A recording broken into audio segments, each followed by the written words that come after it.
We look at serialization in this video. We serialize the drawing program to store the drawing. This is accomplished by asking the model to save the drawing. And we pass a file object. The file name is passed by the user. We create a corresponding file object and pass it to the save method. This is called from the drawing state class. Similarly, when we want to retrieve a drawing from a file, we create a file object and call this retrieve method from the drawing state class. This is a familiar code. We create an object output stream and write out the collection class in the model. Here we retrieve the collection class from the model and we update the view here. What is somewhat different about serialization is that when we write out an object or when we read the object, we are going to go to each shape object and execute the write object and read object methods of the shape classes. So for example, if we are writing out the shape list, the shape list could contain polygon objects, line objects, label objects, and so on. So it will write out each one of those objects and then call the corresponding write object of the individual shape classes.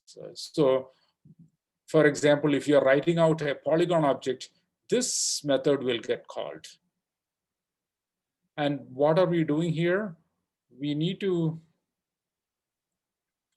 call the default write object. That is what is dictated by Java serialization mechanism. We are required to have this at the beginning of the method.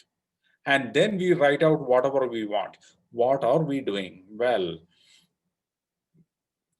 we create two arrays.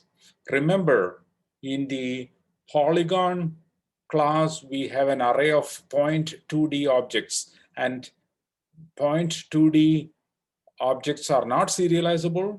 So what we do is we store the corresponding information. We store that information, the coordinates information, by copying that stuff from the point 2D array to two double arrays. So we create two double arrays, X to store the X coordinates of the point 2D objects, Y array would store the Y coordinates stored in the point 2D objects. So the number of points tells us how many cells these arrays should have, and we copy each X coordinate and Y coordinate information and store them in the X and Y arrays at the right locations. And we write out these arrays X and Y, which are of type double, and they are serializable. And we also store the number of points. When we deserialize the shape list over here, when we are reading the object, a read object will be called on every read object method will be called on every shape object, shape class. So if you are deserializing a polygon, this method will get called, and we need to have this as the first statement within the read object. Before doing any deserialization on our own, we need to have this performed. that is dictated by Java serialization mechanism. So we know that we wrote out an array of doubles, so we read that back here. We know that it was the x coordinates, so we store that in this array x. We know that we wrote out y coordinates, so we read those back. We then know that we wrote out the number of points, so we read those back. And we recreate the array points using new point 2D, and we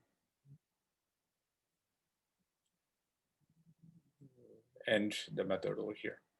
That is the serialization mechanism.